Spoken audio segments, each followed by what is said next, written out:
there? If you're taking notes, the title for today's message is Jesus on Trial. So we're going to do something a little different today than normal. Rather than dig into just one passage and dive into like a lot of details in one specific passage, we're going to kind of bounce around to other passages, because what we're going to do today is look at more of a timeline of events that happened in the last 24 hours of Jesus' life, okay? We're going to look at Jesus on trial, okay? So if you want to put up the first slide, guys, after Jesus' arrest, which if you guys are able to, and you are, read John 18 verses 1 through 11 on your own time, because that's where Jesus is in the Garden of Gethsemane and he gets arrested. After his arrest, he's put on trial 6 times. You guys know that? 6 times Jesus was placed on trial.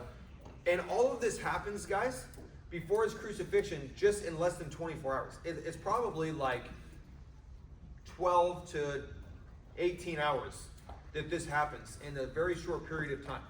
And there's three, the first 3 trials, Jesus is placed. You could put both the next 2 points up. The first 3 trials are before the Jewish religious leaders.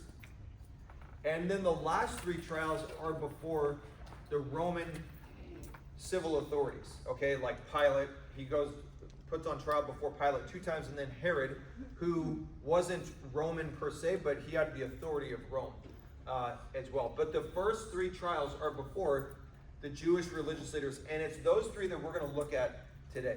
Okay, and then another time we'll look at the other 3. Okay, so there's one other point I want to put up here before we get into it, and that's this.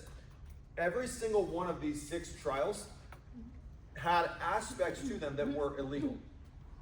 Okay, illegal actions were taken against Jesus and the whole court process in these trials. And this is so important, guys. In none of these 6 trials was the pursuit of truth the main goal. I want you to think about that. You guys ever watched a TV show where people are in court? Or maybe you've been to court, or you've heard stories about people going to court. What is supposed to be the primary aim of leaders and rulers in court? Yes, to find out, to discover the truth. And then to either punish a person for wrongdoing, or to acquit, which means to say an innocent person is innocent and make sure an innocent person is not punished. That is the main goal in court. And here's the sad thing, guys.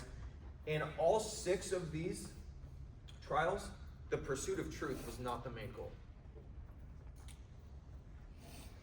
Which is interesting, because Jesus, who is Jesus?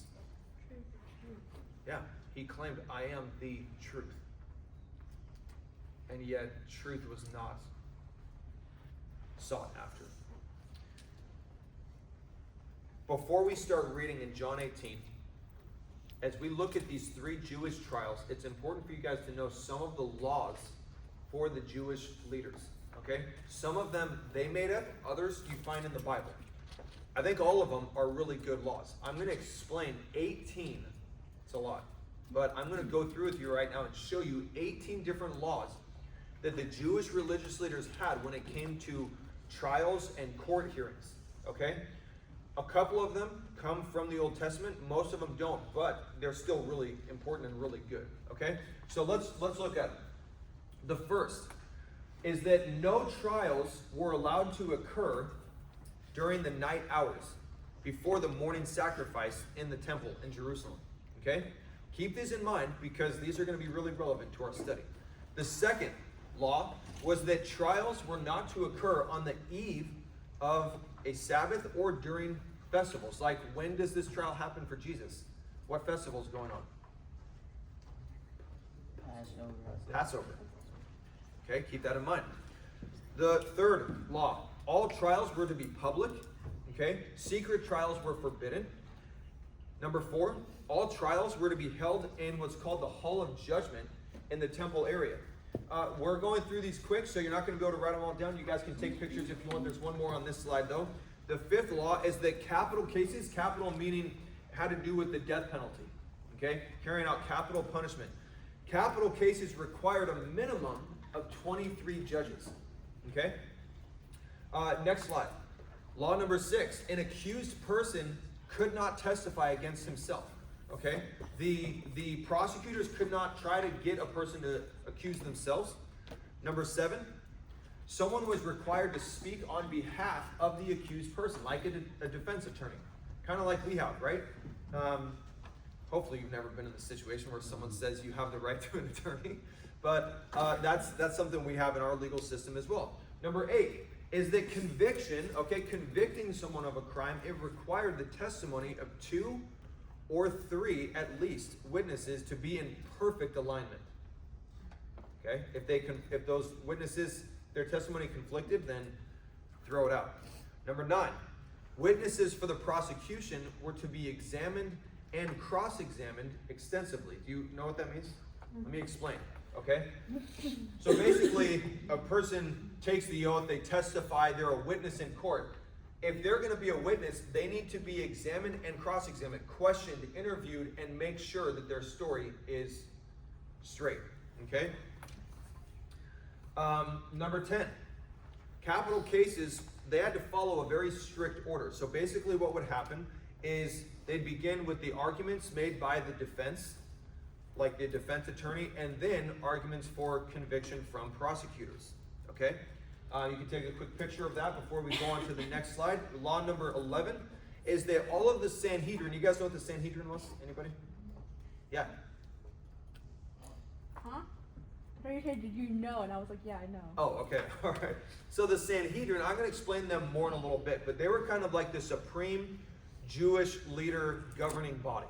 Okay? It was made up of 70 men, and that was the Sanhedrin. All of the Sanhedrin judges, they could argue for acquittal. You guys know what acquittal is? Saying someone's innocent. Okay? You're saying they don't have to pay for the crime because they're innocent. They could argue for acquittal, but not all of them could argue for conviction. Law number 12, the high priest, you guys know who the high priest was?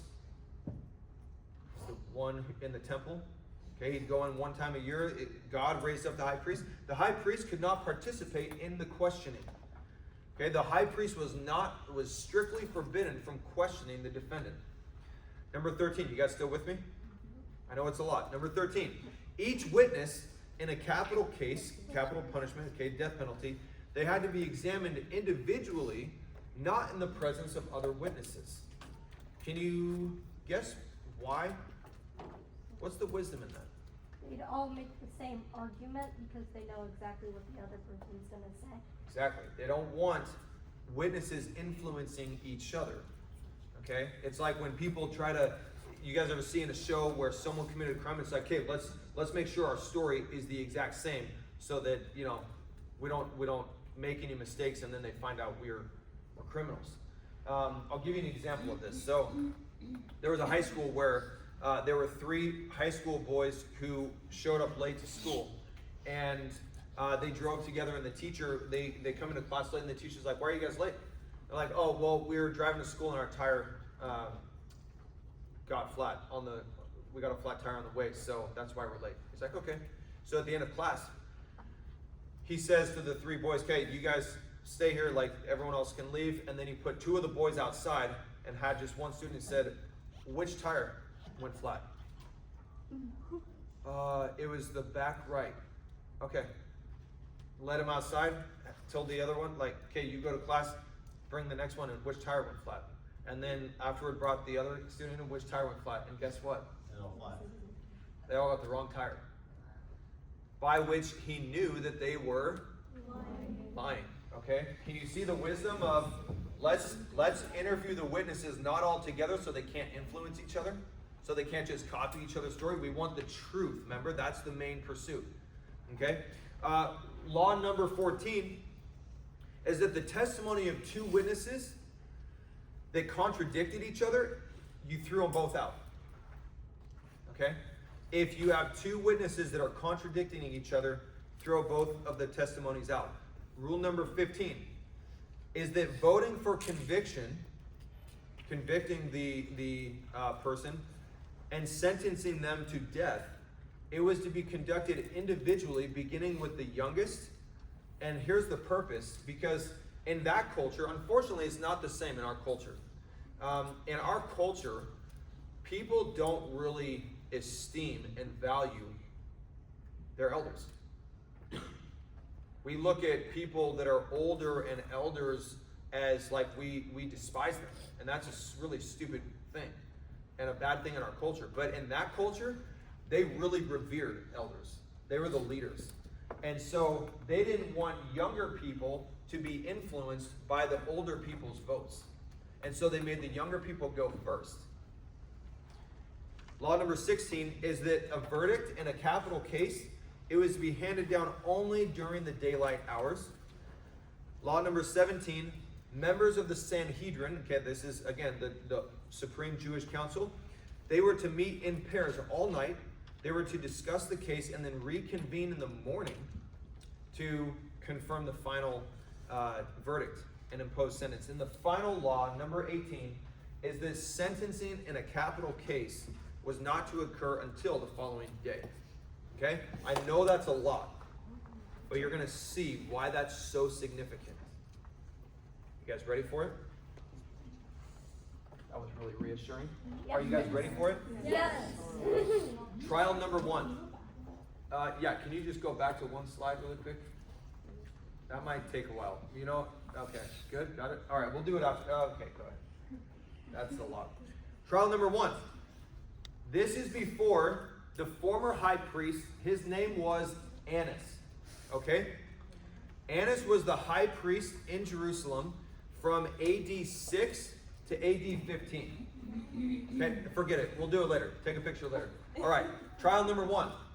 Okay, this is before Annas, and this happens in John chapter 18. Let's read it. Verse 12.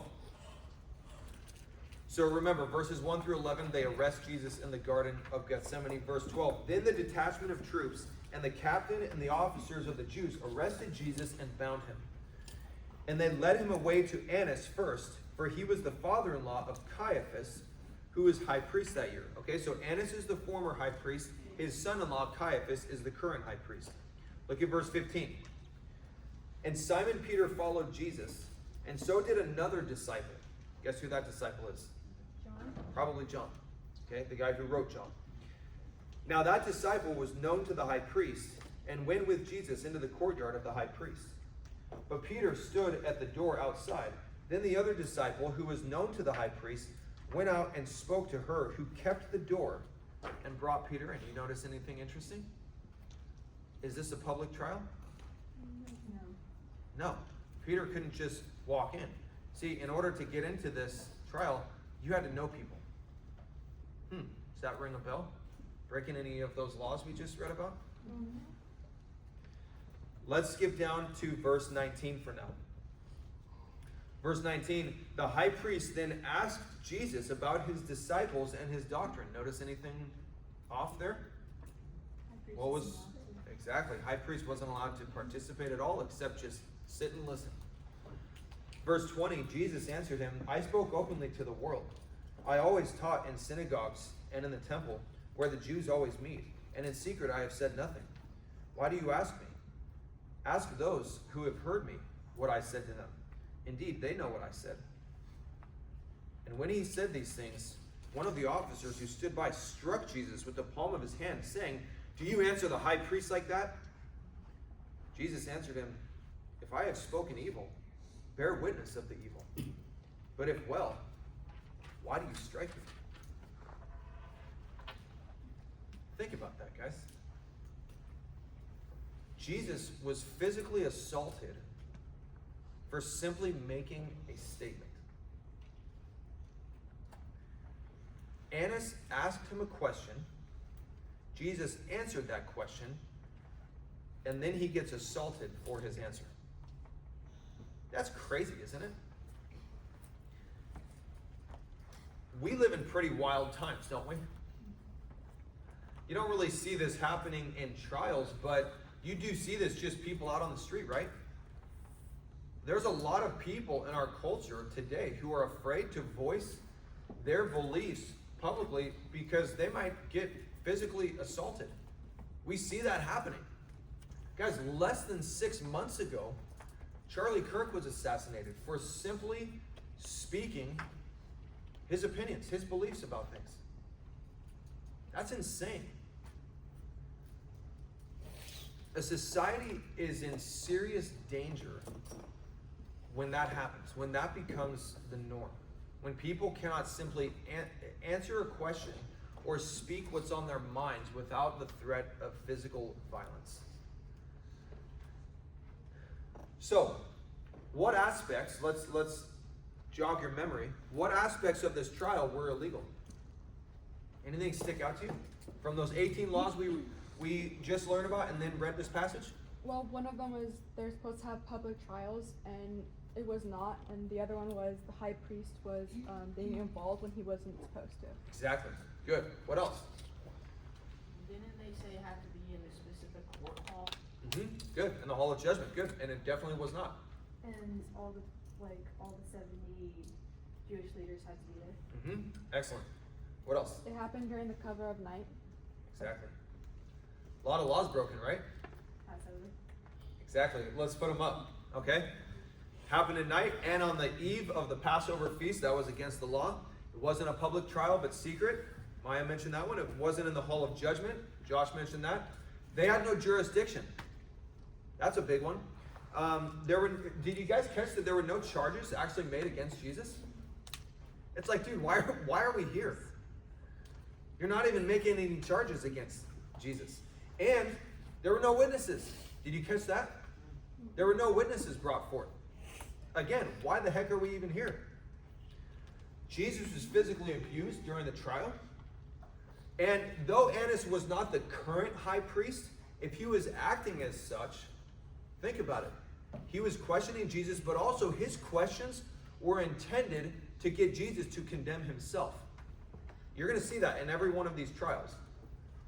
They ask him questions trying to get him to condemn himself. They've actually done that for the past week. If you guys remember the last week of Jesus' life, all these debates he's had with the religious leaders, they're constantly trying to trap him in his words. And then one other, Jesus was not given anyone to defend him. Did you guys catch that? He was not given any defense attorney. You wrote down that he wasn't the current high priest, but when they were talking in the Bible, it said, "How dare you talk to the high priest like Right, that?" So exactly. he was the high priest. He was the former, but they treated him with the reverence and respect of the high priest. Okay. So exactly, that's the point, is that the people there are treating him as the high priest. He's acting as the high priest. So he's breaking the law. For the death hands, it said that they had to have 23. Right?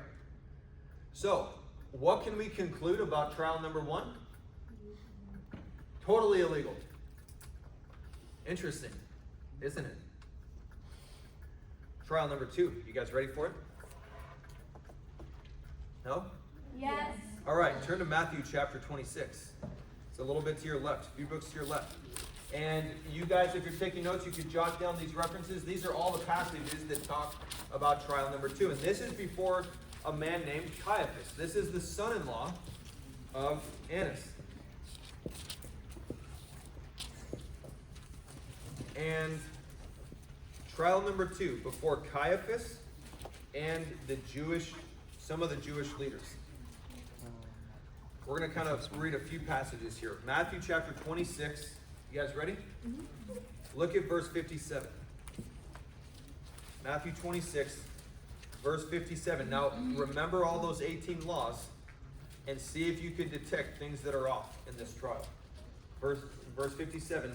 And those who had laid hold of Jesus led him away to who? Caiaphas, the high priest, where the scribes and the elders were assembled. But Peter followed him at a distance to the high priest's courtyard. And he went in and sat with the servants to see the end. Now the chief priests, the elders, and all the council sought what? Did they seek testimony? They sought a very specific kind of testimony. What was it? False. False testimony. Wait a second. Guys, they are outright seeking liars. false testimony against Jesus. Is that just? No. They sought false testimony against Jesus to put him to death, but found none. I love that.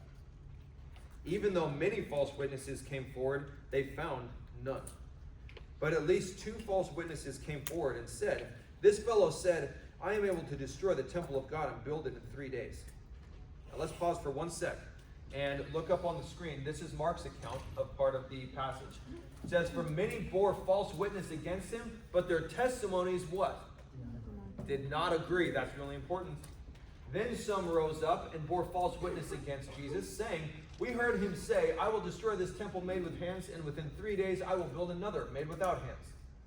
But even then their testimony," what? Did not agree. "Did not agree." Now look back at Matthew. Look at verse 62. "And the high priest arose and said to him, 'Do you answer nothing? What is it that these men testify against you?' But Jesus kept silent." If you have your own Bible today, you should underline that sentence. But Jesus kept silent, and you'll see why in a few minutes. "And the high priest answered and said," we're on verse 63, "And the high priest answered and said to him, 'I adjure you, or I compel you by the living God, that you tell us if you are the Christ, the Son of God.' Verse 64, "Jesus said to him, 'It is as you said. Nevertheless, I say to you, hereafter you will see the Son of Man sitting at the right hand of the power and coming on the clouds of heaven.' Then the high priest tore his clothes, saying, 'He has spoken blasphemy. What further need do we have of witnesses? Look, now you have heard his blasphemy. What do you think?' They all answered and said, 'He is deserving of death.' Then they spat in his face and beat him, and others struck him with the palms of their hands, saying, 'Prophesy to us, Christ. Who is the one who struck you?' Now look up at the screen. Here's Luke's account of the beating. "Now the men who held Jesus mocked him and beat him, and having blindfolded him," Luke adds that they blindfolded him, "they struck him on the face and asked him, saying, 'Prophesy, who is the one who struck you?' And many other things they blasphemously spoke against him." Guys, I want you to think about a few things. Who is Jesus standing before? The Sanhedrin. No? The high priest. Do you know what the role of the high priest was in ancient Israel?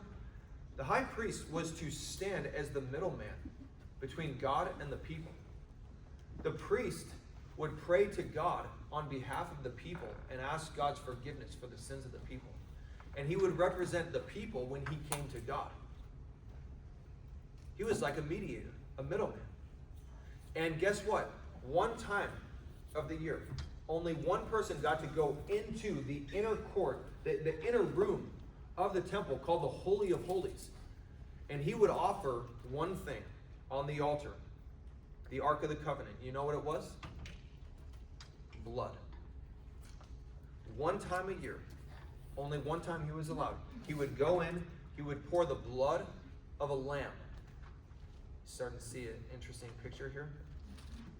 He would pour the blood of the lamb upon the mercy seat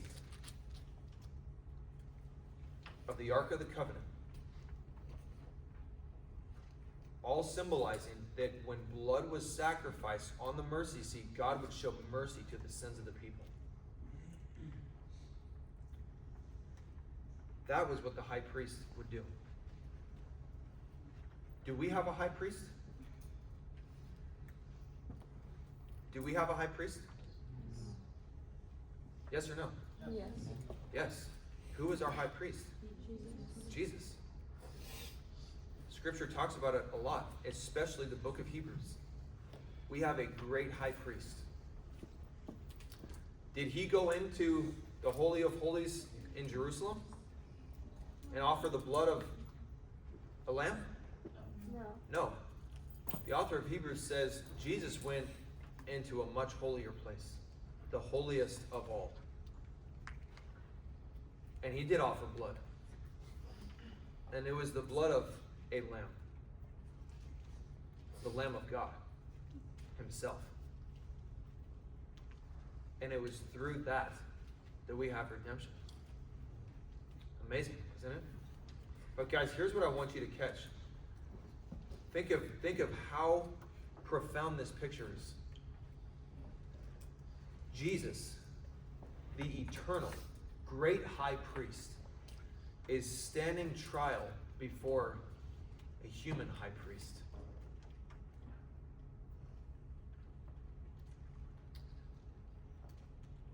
And he is giving this man the breath in his lungs as he stands there accusing him. Jesus is his creator. He's standing being accused by a creature he made. And he's letting him do it. Could Jesus have run away? Yeah. Could Jesus, did he have the power to call down lightning from heaven and destroy all of his enemies right then and there? Could have. But he didn't. He stood there, the high priest, the great high priest, letting a sinful high priest accuse him. He allowed these false witnesses to lie about him. And you know what's amazing, guys? As they're doing all of this, he's giving them the breath in their lungs to be able to do this. What does that tell us about Jesus? He's very humble. You think of all that power Jesus had, and yet he exercised such humility. Man, it's amazing, isn't it? What an example for us. A couple other things that I want you to know before we look at how this trial was illegal. Look in verse 64. When they ask him, when the high priest asks him, "Are you the Son of God?" And Jesus says, "Yeah." And then look at what he says. "Hereafter you will see the Son of Man sitting at the right hand of the power and coming on" what? Clouds of heaven. And what did they say right after he says that? He has spoken blasphemy. You know, guys, a lot of skeptics love to say, well, Jesus never claimed to be God. Anyone who says that is just showing their own ignorance of Scripture and the culture and history of that time. Jesus is absolutely claiming to be God right here. We know that for sure because of a couple things. What did they accuse of him right afterward? Blasphemy. He's claiming to be God. But here's another way we know. These Jewish leaders were very familiar with the Old Testament. And in the book of Daniel, there is a prophecy made in Daniel chapter 7 of a character named the Son of Man in heaven. And it's very obvious in the passage that this is God. And it says that the Son of Man will come on the clouds of heaven. When Jesus says, "Hereafter I am the Son of God, and hereafter you will see the Son of Man coming on the clouds of heaven," you think that clicked for them? They knew exactly what Jesus was claiming here, to be God. By the way, in the ancient Near East, here's just a little side note for you guys. This one's for free, okay? In the ancient Near East, if you study history of all different religions in the ancient Near East, the only people that would ever ride on the clouds were the gods.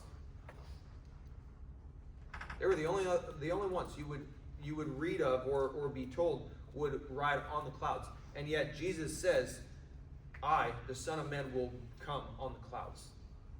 They knew exactly what Jesus was claiming here. He was claiming to be God, which is why they accused him of blasphemy, because they didn't think he was God.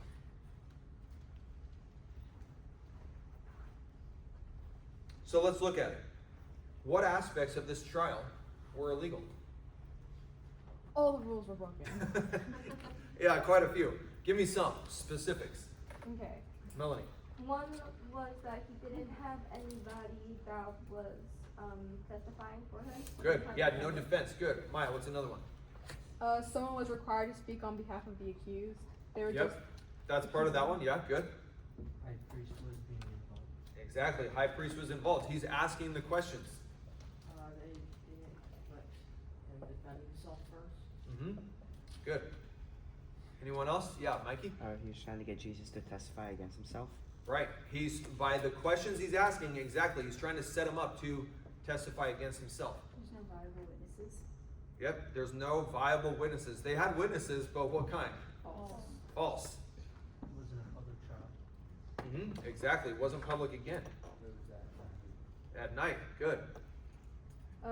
A conviction required the testimony of 2 to 3 witnesses to be perfectly in alignment. Exactly. So check this out. Let's put them up on the screen. You guys can take pictures after we have them all up. So here's, again, trial was at night. It was, again, on the eve of the Passover feast. Both were illegal. It was not in the hall of judgment at the temple. Next, there were no formal charges made against Jesus. Did you catch that again? They had false witnesses. And so remember, Maya just kind of mentioned some of those laws that if they were not in perfect alignment, you throw them out. Plus, check this out. Look at verse 59. It says that they sought. Now, in the Greek, the original language, that word sought is in what's called the imperfect tense, which means continual repeated action in the past. So, it's not like they're like, hey, dude, come testify falsely. Okay, shoot, it didn't work. All right, we're done. No, they sought, meaning imperfect tense. They repeatedly kept on seeking false witness. They're repeatedly seeking people to lie. Violating Deuteronomy, where is it? Somewhere. There you go. Deuteronomy chapter 19. Another one, you guys mentioned it, Caiaphas, the high priest, he's questioning Jesus. He was the high priest from AD 18 to 36. Okay? The next one, the Sanhedrin, was required to assume that the defendant was innocent until, guess when? Proven guilty. And they were even supposed to argue for the innocence, for acquittal, for the innocence of the defendant, until the accusers, the witnesses, left them no alternative because the evidence was that damning against the defendant. Did they do that? No. The witnesses were to be questioned separately. If their stories conflicted, both testimonies were thrown out. Is that what happened? Yep. They did the opposite. Like you guys said, Jesus was given no one to defend him. And finally, once again, Jesus was physically abused, assaulted during the trial. If you want to put that one up. Yeah, one more. By the way, another side note for you guys. Anyone ever been hit in the face? By a fist, a hand, a ball? It hurts, right? How many of you saw it coming? So, here's an amazing way that God created human beings, in case you didn't know this. God has created our bodies in such a way so that if you see a hit coming, without you maybe even realizing it, your body has like a safety precaution thing set up in it, where it will tense up and brace for impact. It'll cushion the blow.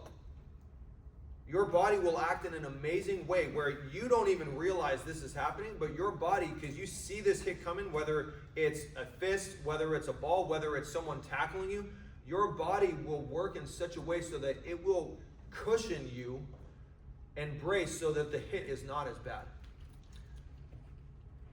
Does that happen, though, when a person's blindfolded? They can't see the hit coming. What do they do to Jesus? See, that's why, like in football, when a quarterback, they could get hit all day long, they jump right back up. When they get blindsided, someone hits them from behind and they don't see the hit coming, that's usually when you get concussions, you get all kinds of injuries there. You see the quarterback go out. Because they don't have the ability to brace and the body tense up and get ready for impact because they don't see the hit coming. Jesus is blindfolded. And so he's getting hit left and right, punched in the face, and other parts of his body, I'm sure, and he can't see it coming. Do you guys see how bad all of this is? Look at all of these laws that are being broken. I mean, this is like Gotham City, okay? You guys ever seen Batman? You need to see it. This is like Gotham City, guys, where it's like, it's mafia run. There's no justice in these courts. This is insane, okay? So, conclusion about trial number 2? Totally illegal, okay? Now, before we go on to our third trial, yeah. So like if he was kept getting hit, wouldn't he like tense up because he's already been hit? Yes, but that's different than when your eyes can see a hit coming. It's your body does something different. Like within your I can tense right here. Like if you were falling in the dark and you were tensing up, it's still gonna hurt really bad when you hit the ground. As opposed to if you see the ground coming, your body reacts totally differently. So even if you're tensing up, you don't know when the impact's gonna happen. So it's still gonna be damaging. Remember I told you guys, it said that Jesus was silent? Jesus is fulfilling an over 700-year-old prophecy right here. And he does the same thing tomorrow when he stands trial before Pilate. Isaiah 53, look at verse 7, up on the screen. It says, he was oppressed and he was afflicted, yet what? He opened not his mouth. He was led as a lamb to the slaughter. And as a sheep before its shearers is silent, yet he what? Opened not his mouth. He was fulfilling a prophecy that was over 700 years old. All of Isaiah 53 is a prophecy about the suffering of Jesus. Trial number 3. You ready for it? Yeah. Turn to Luke 22. This is right before John. Luke is right before John. And this is the trial before the Sanhedrin. So let me explain to you guys about the Sanhedrin, all right? The Sanhedrin was the supreme Jewish governing body. Sort of, not exactly, but sort of like our U.S. Supreme Court. Again, a lot of differences though, or like British Parliament. It consisted of 70 men, 70 Jewish elders who were statesmen and they were religious experts and leaders. Now, they were able to sit in and hear capital cases for like capital punishment, the death penalty, but they did not have the power to carry out the death penalty. Who did? Rome. In first century Israel? Huh? Rome. Rome. Okay? They were being ruled by Rome. So only Rome had that power in most cases. Now Caiaphas and the Sanhedrin, Jesus is standing trial before them. So Luke chapter 22, you can read these other passages on your own for the fuller details. But Luke 22, we're going to start in verse 66. It says this: as soon as it was day, the elders of the people, both chief priests and scribes, came together and led him into their council, saying, if you are the Christ, tell us. But he said to them, if I tell you, you will by no means believe. I love that.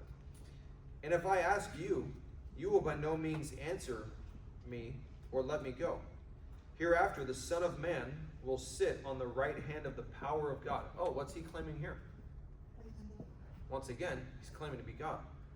And check out verse 70 and 71. Then they all said, are you then the Son of God? And he said to them, you rightly say that I am. And they said, what further testimony do we need? For we have heard it ourselves from his own mouth. Illegal aspects. Well, at least they got something right this time. When does the trial happen? During the day. Okay. They are now in the temple. Okay. What it's called the royal portico in Jerusalem in the temple. But there's still a lot of laws that were broken. What's one of them?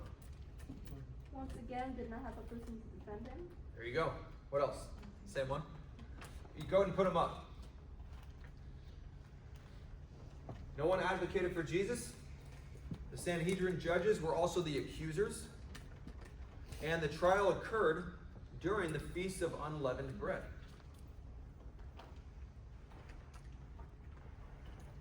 And Jesus affirms. Did you guys catch that? They said, are you the Son of God? And what does he say? Yep. Jesus is claiming to be God right there. And they think, okay, cool, now we have enough to get Rome to execute him because he's claiming to be a king. This is like insurrection. So he's starting a movement, and we'll get Rome to believe he's starting an insurrection, and so, they'll execute him for it. Because things between Israel and Rome are really tense at this point in history.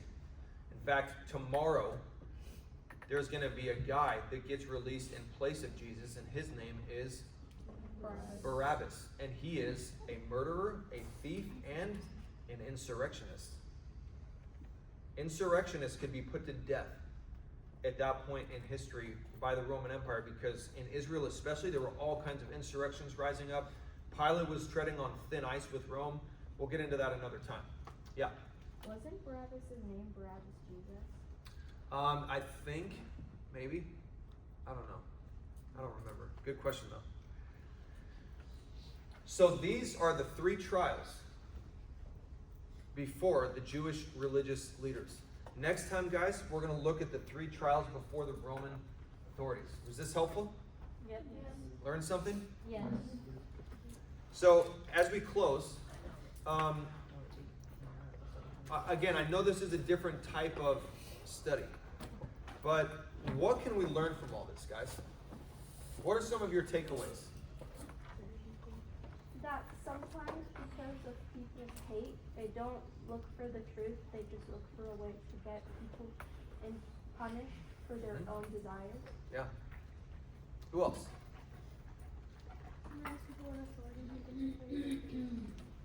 Sometimes people in authority think it's okay to break the rules. That's going to have to do with one of your small group questions. All of the Sanhedrin and the head priests were acting on their emotions, not on the facts of the situation. Great. Gigi? I would say just because someone has authority doesn't mean they're right. Yeah, did you guys hear that? Just because someone has authority doesn't mean they are right. I want to give you guys just 2 points for application. 2 lessons, guys, that we can learn. Is the first, Jesus allowed himself to be so mistreated for us. Think about it, guys. Did Jesus know all of these things would happen to him? Yeah. And yet, he showed a lot of bravery. He went forward anyways and let it happen to him anyway. And he did it for us. That should cause us to just be so humbled and amazed and just love Jesus so much, be so grateful to him.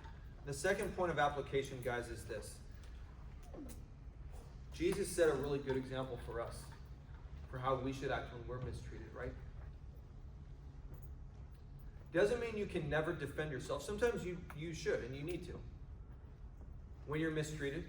But there are other times when God calls us to just, hey, let me be your defender. And just trust him.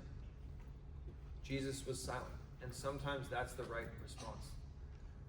In fact, here's our last verse. If you want to put it up, 1 Peter 2, verse 23, it says, when Jesus was reviled, which means to be mocked and scorned and ridiculed, when Jesus was reviled, he did not revile in return. When he suffered, he did not threaten, but committed himself to the one who judges righteously. Guys, can God defend you better than you can? Yeah. He has a really good track record of doing that for people. So at the end of the day, when you're mistreated, let God be your defense. Amen? Amen. Okay. So let's split up into We're small doing groups. small Keep it in groups the video. totally differently this time. Yeah. All right. Hold on.